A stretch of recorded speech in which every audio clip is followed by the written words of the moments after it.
She thought the quiet guy in the hostel was just a backpacker, until he showed up with a helicopter and a ring. "Dad, I'm not coming home yet. I need to find something real." Anna's voice cracked as she pressed her phone tighter to her ear, standing just outside the arrivals terminal at Zurich Airport. Her blonde hair was pulled into a loose braid, a travel-worn backpack slung over one shoulder. On the other end of the line, silence. "You don't have to understand," she added more quietly. I can't go back to pretending." She ended the call before she lost her nerve. Her fingers were still trembling as she flagged the next train heading to Interlaken. It had been 4 days since she called off the wedding. 4 days since she looked at the man she was supposed to marry and realized that he never really saw her, not the way she wanted to be seen. That night, she'd packed everything and booked a one-way flight to Switzerland. No itinerary, no plans. Just her and the hope that maybe, far from everything, she could start over. By late afternoon, she stood outside a tiny alpine hostel tucked between white-capped mountains. It looked like something out of a snow globe, wooden shutters, ivy crawling up its side, and a little red sign that simply read, "Wander House." She checked in, took a hot shower, and wandered into the communal kitchen in search of tea. That's when she saw him. He was seated alone at the corner table near the frosted window, a knit beanie pulled low over dark curls, sleeves rolled to his elbows despite the cold, a battered brown notebook open in front of him. He wasn't eating, just writing, occasionally pausing to look out at the falling snow, as if waiting for it to say something he'd missed, though she didn't know his name yet, not then. All she knew was that his presence quieted the noise in her head. The hostel was full of movement, college kids on ski trips, retirees chasing postcard views, solo wanderers like her trying to outrun something. But Luke didn't fit any mold. He never joined the group dinners, never drank by the fire pit. Yet he wasn't unfriendly. He simply observed. Over the next 3 days, they shared the same space without exchanging more than a few polite words. She noticed how he always helped wash dishes, even if he hadn't eaten, how he refilled the kettle when it emptied, how he'd leave behind a folded napkin with a small doodle or quote for the next person who used the table. Always anonymous, always quiet. Anna tried not to be curious, but something about him pulled at the threads of her unraveling heart. On the 4th evening, she stepped outside after dinner. The snow had begun again, light, slow, like feathers falling from the sky. She walked to the edge of the small garden behind the hostel, where the trees met the open night, and sat on the stone bench, dusted in white. That's when she saw him. Luke stood about 10 feet away, coat open, head tilted to the sky as snow landed gently on his lashes. He didn't move, just breathed, like the forest had become a chapel and the snowfall a prayer. She watched him, silent. Then, as if he felt her gaze, he turned. Their eyes met. He didn't smile, didn't speak, just gave a slow, respectful nod, and something in Anna, something tired and afraid and hopeful, nodded back. She didn't know yet that the man with the notebook had already written about her. Didn't know. He saw how she tucked her hands into her sleeves when she was nervous, how she offered her seat to an elderly tourist in the lounge without a second thought, how her laugh, though rare, sounded like bells breaking winter silence. But in that moment, beneath the falling snow, without a single word, they saw something in each other, something real. Anna noticed it first in the little things. Every morning, Luke brewed coffee before most of the hostels stirred awake, filling the kitchen with the warm, earthy scent that seemed to wrap around the old wood beams like a comforting embrace. He never said much, just a quiet nod if their eyes met, then back to his notebook, where he scribbled with the same intent as someone writing the last letter of their life. Anna tried, a few times, to start conversation.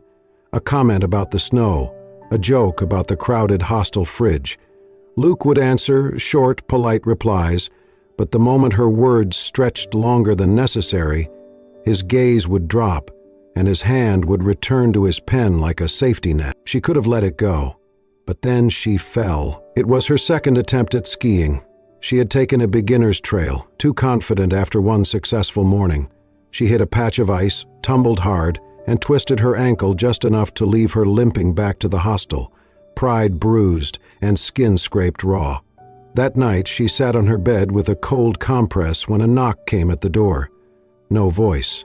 No footsteps down the hall. She opened it to find a small metal thermos, steam still rising from its spout. A post-it stuck to the side in tidy handwriting. Add honey if you want, or drink it stubborn. No signature. But she knew. From that moment, something shifted. The next evening, Anna offered to help clean the kitchen after dinner. Luke was already there, sleeves rolled up, wiping down the long wooden counter. She joined him in silence, passing plates and stacking bowls. It was the first time they stood shoulder to shoulder, without the heavy quiet pressing between them. "Do you like Swiss roasty?" he asked suddenly, not looking up. Anna blinked. "I don't know. Never had it. I'll show you." He moved with confidence, pulling out potatoes, cheese, herbs. She watched his hands, steady, sure, gentle. When he showed her how to grate without nicking her knuckles, he didn't touch her hand but mimicked the motion slowly beside her. And when she added too much salt, he smiled faintly, not teasing, just amused. He never asked her about her past, never pried, but somehow he remembered. He remembered that she liked her tea unsweetened, that she ate her bread crust first, that she paused when reading signposts, mouthing foreign words like tasting a new fruit. One evening, she sat outside under the fairy lights teaching a small group of local children basic English phrases. She used gestures, rhymes, made animal sounds to get them to laugh. They adored her. And when the last child was picked up, she leaned back, cheeks flushed, wind pulling loose strands from her braid. She turned to see Luke watching from the kitchen window, his expression softer than she had ever seen. He didn't wave, didn't move, but for the first time he smiled, truly smiled, and it hit her like the first warm breeze after a long winter. Later that night she found a plate waiting for her on the long kitchen table, a slice of warm apple tart. Next to it, folded neatly, was a square of paper torn from a notebook. In his careful script, it read, "You teach them like someone once taught you." Anna stared at it, her heart suddenly loud in her chest. This was not the message of a passing stranger. This was someone who saw her, not just the surface, but the roots she rarely let show. She picked up the note, her fingers trembling slightly, and for the first time in weeks, she didn't feel like she was drifting. She felt known. The hostel felt different that morning. The usual hum of backpackers making coffee and shuffling maps was quieter. The air had a strange stillness to it, like the world was holding its breath. Anna stepped into the kitchen, expecting to see Luke at his usual spot by the window, scribbling in that old notebook he never let out of his sight. But his chair was empty. His coffee mug, usually there beside him, had been washed and put away. She frowned, glanced around, then checked the front desk. No one had seen him leave. No bags were left behind, no note, just absence. Back in the kitchen, she noticed something on the table. A small, weathered notebook, the very one he always kept close, the edges soft from years of turning. She hesitated. It felt like crossing into someone else's thoughts, but something in her chest nudged her forward. Her fingers curled around the worn cover, and she slowly opened it. The first page was blank, the second too. But on the third page, her name. Not written directly, but she knew it was about her. The entry began. She walked into the hostel like she had just walked away from something that broke her. But she smiled at the snow, and that was enough for me to know she hadn't given up on beauty. Anna blinked, her heart kicking hard. She flipped to the next page. She hums when she washes dishes. Little melodies I do not recognize, but they stay in my head after she leaves. And then another. She talks to children like they are worth listening to. I do not remember anyone ever doing that for me. But she does it without trying. Page after page, Luke's voice filled the kitchen. Descriptions so detailed, so intimate, she felt like she was looking at herself through a mirror she had never seen before. Her laugh, her tea habits, the way she licked her thumb to turn pages. Tiny things. Things no one should have noticed, but he had. And then, near the end, written with a trembling hand, I thought love was something I had buried with her. But this girl, She made the silence inside me less terrifying. If I ever find the courage to love again, it would be her. Anna's breath caught. She closed the notebook, holding it to her chest. The kitchen was empty, cold, still smelling faintly of coffee and cinnamon from the night before, but now it felt hollow. She sat down in Luke's usual chair, the notebook still in her hands, and stared out the window. Snow was falling again, quiet, slow flakes that danced in the morning light. He was gone. No warning, no goodbye. Just pages full of everything he had not dared say aloud. She pressed her fingers against her lips, remembering the way he had handed her warm tea, the way his eyes had softened watching her teach, the way he had always stood close. Something inside her cracked, not with grief, but with a kind of yearning she had not expected. He had seen her, truly seen her, and now he was gone. She sat there long after the other travelers had come and gone, her thumb brushing over the edge of the last written page. The silence he left behind was louder than anything he had ever spoken. Anna left the hostel, with her backpack slung across one shoulder and the notebook clutched tightly in her hand. The pages felt heavier than paper should, like they carried the weight of something unspoken, something sacred. She did not know where she was going next. Interlaken had been meant to be a stopover, a pause in a long string of aimless wandering after the collapse of the life she thought she wanted. But now, it was more. It had become a place where something had stirred inside her, a place where her heart had cracked open, just enough to let the cold in, and something warm fight back. Every path she walked reminded her of him. The snowy hill where they once stood in silence, watching local children build snowmen, their laughter bouncing off the trees. He had not said a word that day, just stood beside her, offering the stillness of his presence, as if that were enough. The tiny bakery tucked between the alleyways, where she once forgot her wallet and turned red with embarrassment, only to find, minutes later, the coffee already paid for. She had never seen him do it, but she knew it had been him. The lakeside bench where he sat in the mornings, notebook open, pen moving like the world was made of ink and memory. He never spoke unless spoken to, but she always felt seen, not watched, just noticed. Anna tried to shake the memories. She told herself it had been just a moment, just a passing connection between two people whose lives had briefly crossed in a snow-covered corner of the world. It meant nothing, but her heart knew better. Late one night, wrapped in a blanket and watching snow fall outside the train station, she gave in. She picked up her phone and typed a message to the hostel's manager. "Do you remember Luke? The guy with the backpack and the notebook? Do you know anything about him?" She did not expect a response, but in the morning her phone buzzed. Quiet guy, right? Always cleaned up after himself. Left the place spotless. Only thing I found after he left was a receipt. Said he made a call from our desk phone to a hospital in New York. Anna's breath caught. Her fingers went cold. It was a thread, a beginning. She followed it. She spent the day in a quiet cafe on the outskirts of Lucerne, a cup of untouched coffee growing cold beside her laptop. She searched every variation she could think of. Hospital directories, foundation websites, press releases, even obituary pages. Nothing, until suddenly, everything. Luke Harrison. She stared at the name. Heir to the Harrison Medical Group. Son of Dr. Elliot Harrison, world-renowned neurosurgeon. Luke himself had once been a rising figure in the public health world, until 3 years ago, when his fiancée, Rachel Mendez, died in a car crash on the way to a gala. He had been waiting for her at the venue. She never arrived. After that, Luke vanished from public life. No statements, no photos, nothing. Until now, Anna sat frozen, notebook still resting on the cafe table like it knew more than she did. The man she had laughed with over misburnt toast and dish soap battles had been holding grief so deep it drowned his words. And yet, he had written about her. In that notebook, he had dared to capture her laugh, her stubbornness, her quiet acts of kindness to children who barely knew English. He had called her the first light he had seen in years. And then he had left, not out of cruelty, but fear, because he had loved before and lost. And somewhere between the snow and the silence, she had made him remember what it felt like to care again.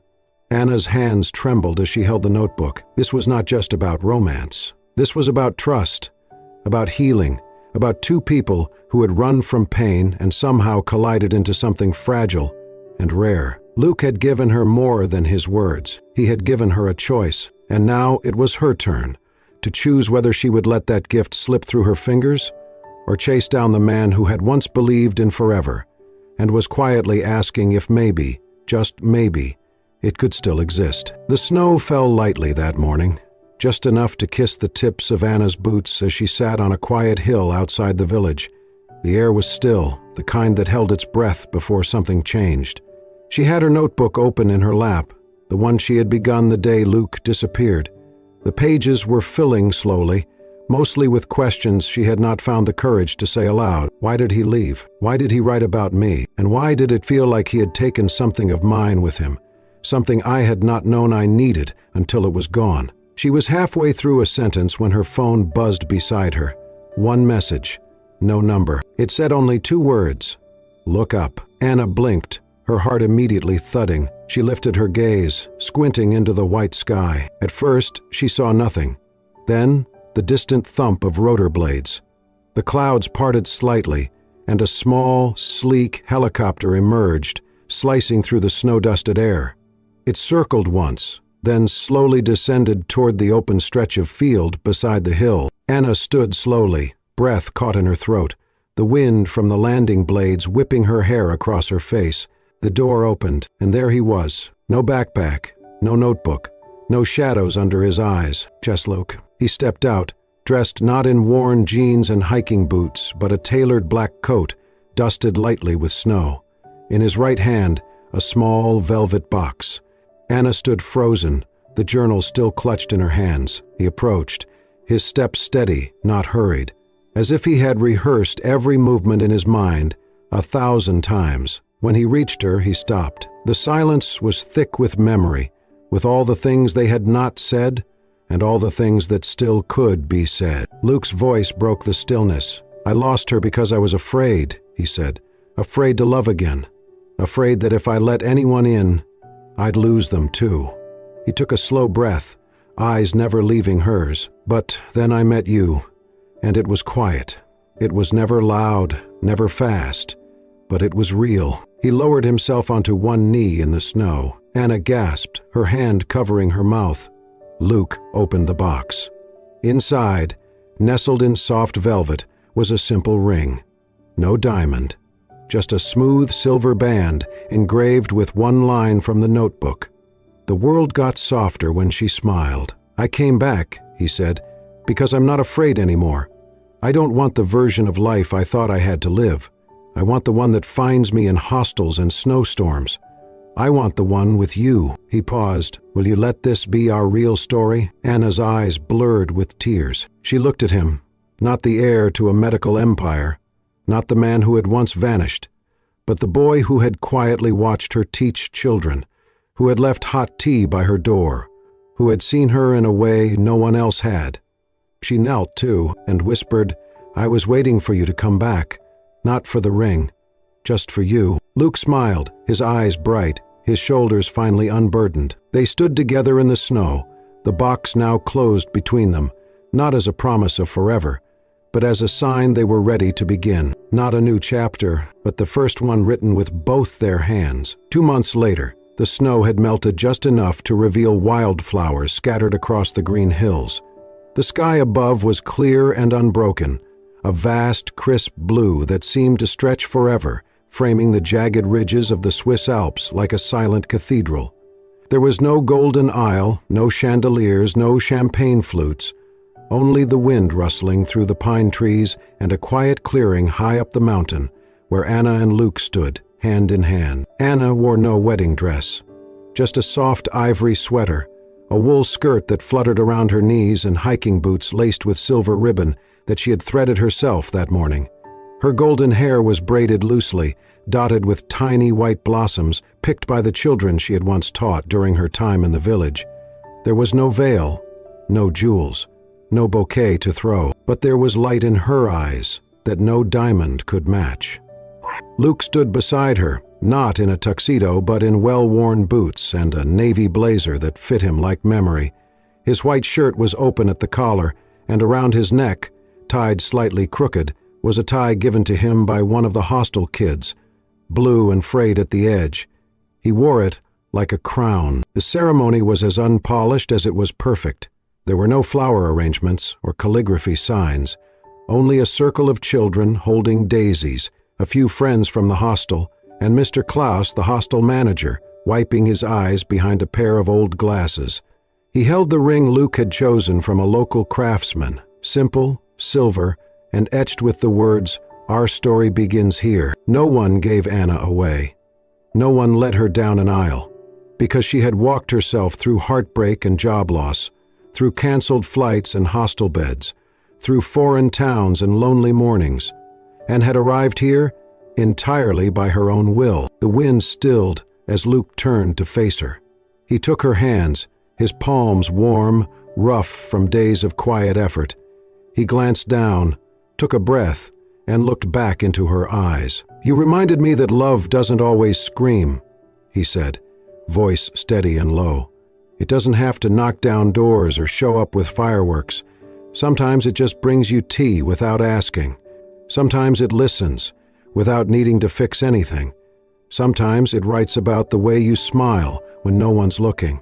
You showed me that love can whisper and still be louder than anything else." Anna's lips trembled with a smile.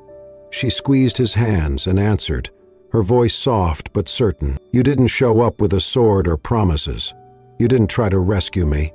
You arrived in silence, with nothing but a notebook and a grief you couldn't name. And that was what saved me. You saw me before I remembered how to see myself. You believed in something again, when I had stopped believing in anything. You didn't just walk into my story, Luke. You wrote the chapter I didn't know I needed." The children rustled around them as the breeze picked up, like nature clapping in approval. Luke slid the ring onto her finger. No spotlight, no crowd holding its breath, just presence, just now. Anna took his hand and did the same. They kissed, and the sound of giggles rippled around them. Someone strummed a guitar, completely out of tune, and it was perfect. One little girl twirled in her two big boots, while another tried to balance a flower on her nose. Anna leaned into Luke as they sat on the edge of the hill after the ceremony, watching the sky darken to a lavender haze. Around them, wild daisies dotted the grass like stars that had fallen to earth. The children danced and sang songs in mixed languages, their laughter echoing off the slopes. There was no towering cake, no seating chart, no bouquet toss. Only this: two people who had wandered far and hurt deeply, sitting side by side with dirt on their boots and rings on their fingers. And it was more than enough. Anna rested her head on Luke's shoulder and whispered, "This is exactly what I never knew I wanted." Luke didn't answer. He just took her hand again and didn't let go. They never went back to the life they once knew.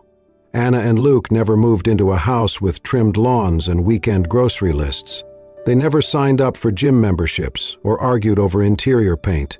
Instead, they packed their lives into two worn backpacks and chose a rhythm that matched the pulse of their hearts. Unrushed, uncharted, undefined. Backpacking together became not just travel, but a way of being.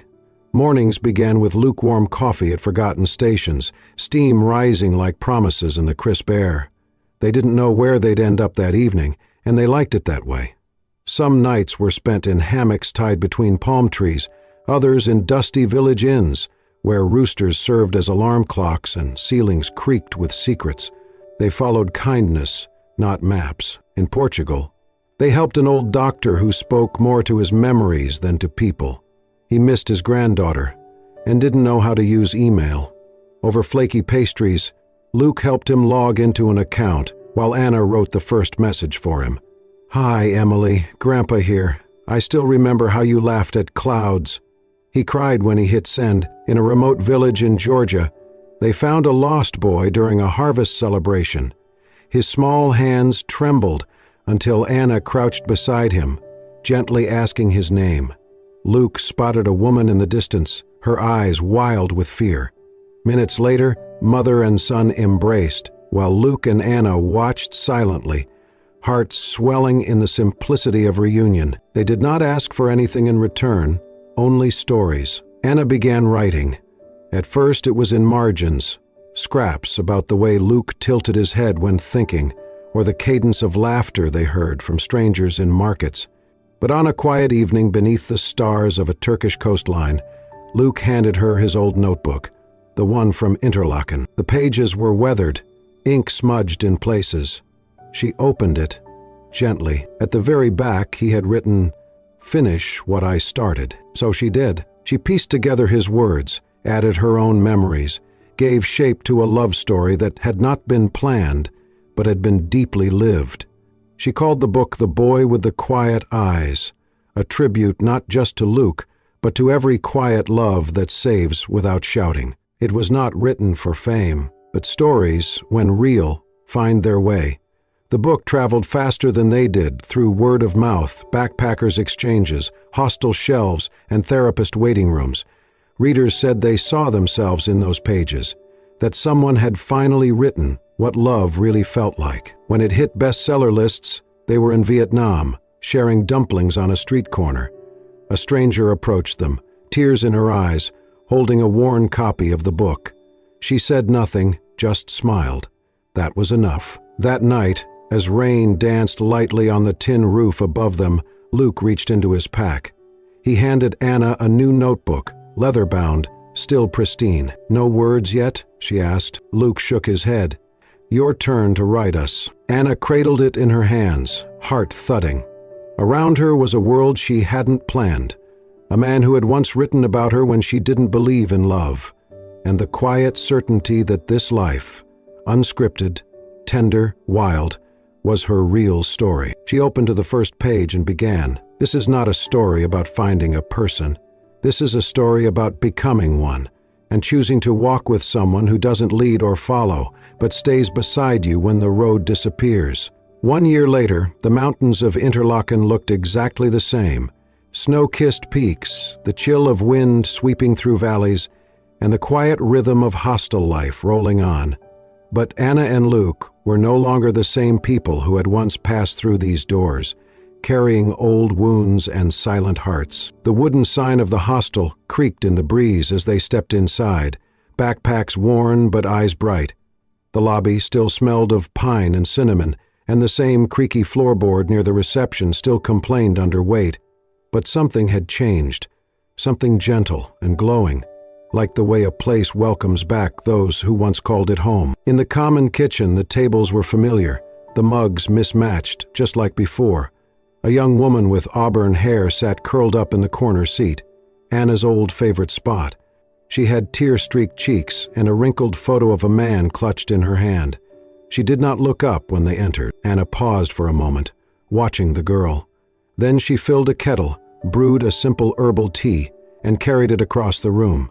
She placed the warm mug gently in front of the girl. The girl finally looked up, startled. Anna smiled, soft but steady. "Sometimes," she said, "the people you're meant to meet find you when you stop looking." The girl blinked. She gave a tiny nod, her hands curling around the mug. Luke stood near the counter, watching Anna.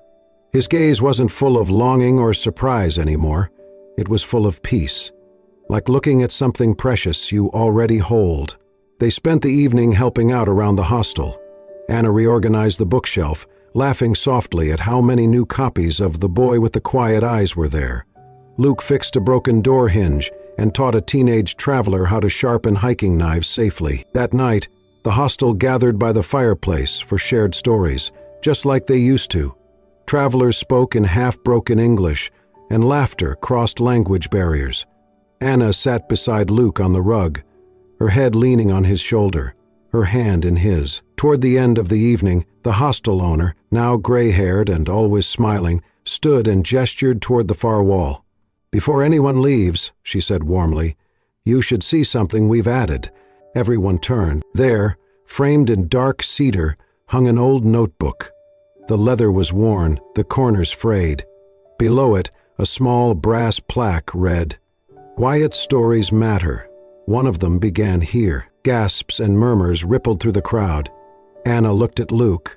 stunned. "You didn't?" she whispered. He shook his head.